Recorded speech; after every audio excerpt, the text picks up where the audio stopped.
Assalamualaikum warahmatullahi wabarakatuh. Perkenalkan, nama saya Laila Amelia dengan NIM 4120096 dari kelas Sistem Informasi Manajemen kelas C. Di sini saya akan sedikit mereview jurnal internasional yang berjudul Information Management Research and Practice in the Post-COVID-19 World. Jurnal ini merupakan International Journal of Information Management yang terdapat sekitar 4 lembar halaman. Tahun 2020 yang ditulis oleh Stuart J. Barnes.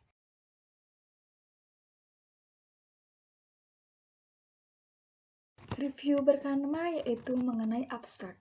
Jurnal yang berjudul Information Management Research and Practice in the Post-COVID-19 World ini berisi tentang mengkaji peluang dan masalah dalam pengelolaan informasi yang ditimbulkan oleh pandemi COVID-19.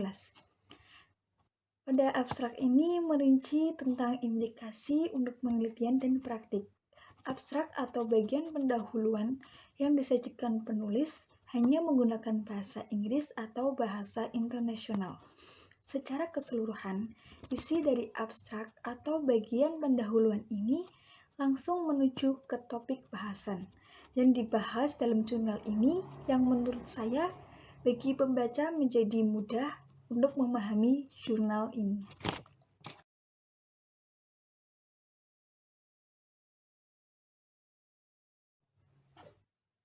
Review yang kedua yaitu mengenai pengantar dan perkenalan. Dalam paragraf pertama, membahas mengenai apakah dan bagaimana COVID-19 akan mengubah apa yang kita lakukan sebagai peneliti dan pendidik. Dampak pandemi telah begitu global dan luas.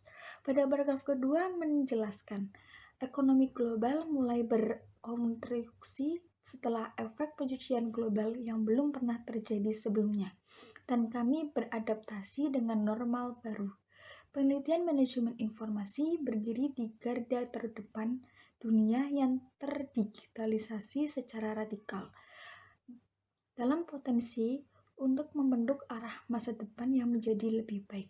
Pada paragraf ini dapat disimpulkan bahwa pandemi COVID-19 mulai menyerang dunia sangat berdampak besar bagi kehidupan manusia, baik di bidang pendidikan, ekonomi, dan lain sebagainya, di mana seluruh aktivitas dilakukan dari rumah atau secara daring atau online. Paragraf selanjutnya mengenai dampak baik atau buruknya COVID-19 telah membawa teknologi informasi dan komunikasi ke garis depan kehidupan manusia. Dari perspektif penelitian manajemen informasi, pandemi COVID-19 memberikan peluang luar biasa disiplin kita menjadi pemimpin dan menjadi contoh bagaimana karya akademisi dapat menciptakan nilai dan manfaat abadi di banyak aspek upaya manusia.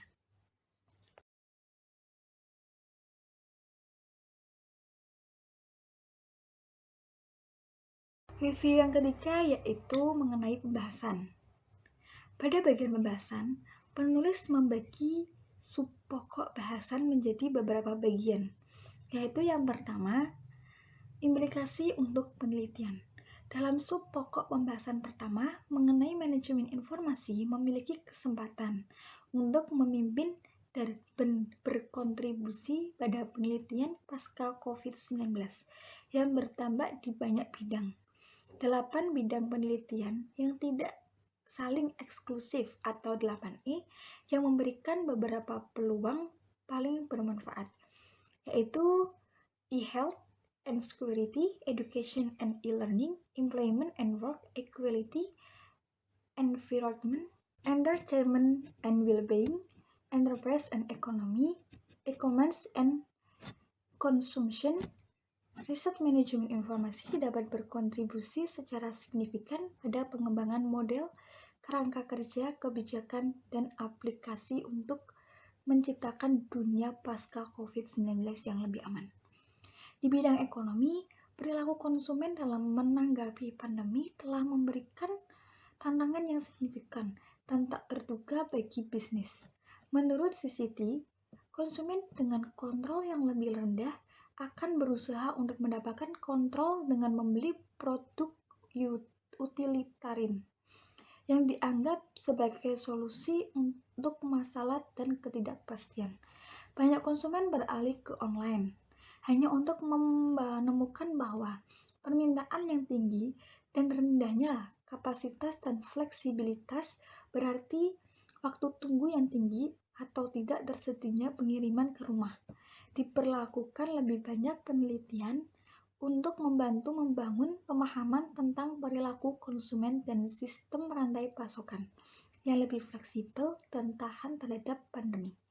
Dalam bidang teknologi yang akan mengubah pekerjaan, praktik kerja, industri setelah COVID-19, baik atau buruknya COVID-19 telah cepat mendorong banyak industri yang dapat terus beroperasi untuk bekerja dari jarak jauh tanpa kantor menggunakan platform seperti Microsoft Teams and Zoom. Banyak karyawan dan organisasi telah memulai praktik kerja seperti itu dalam skala besar untuk pertama kalinya. Tantangan utama bagi organisasi-organisasi ini adalah mempertahankan budaya organisasi di lingkungan terpencil.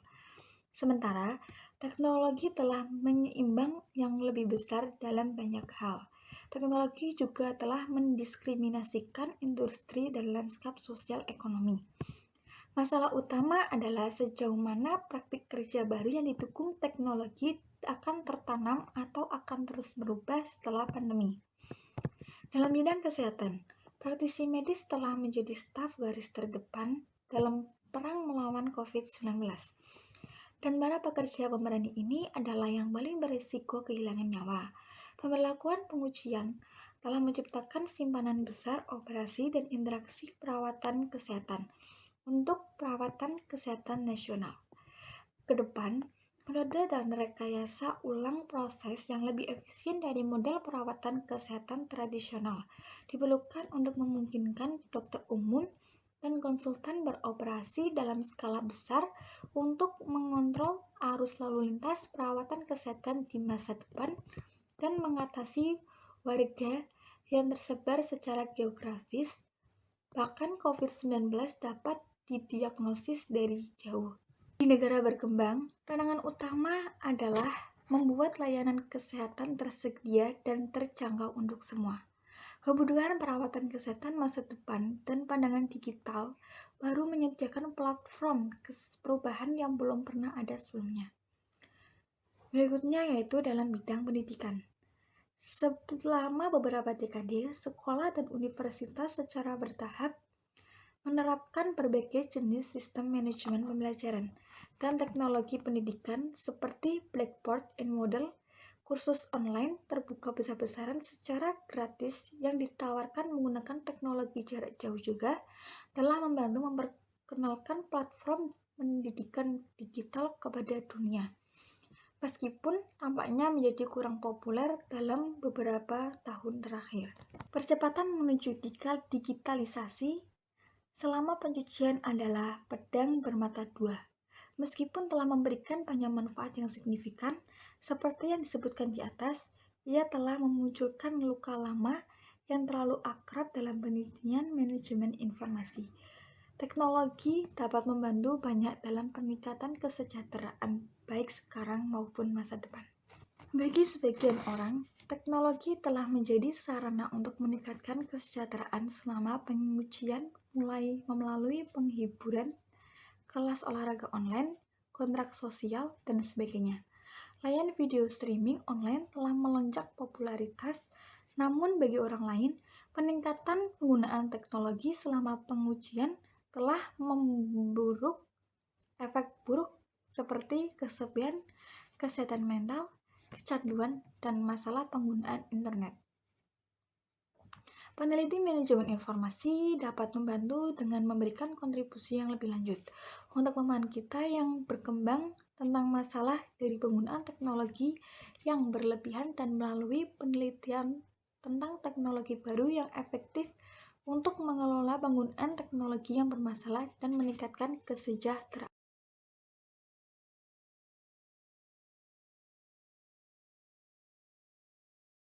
Subpokok yang kedua yaitu mengenai implikasi untuk pelatihan.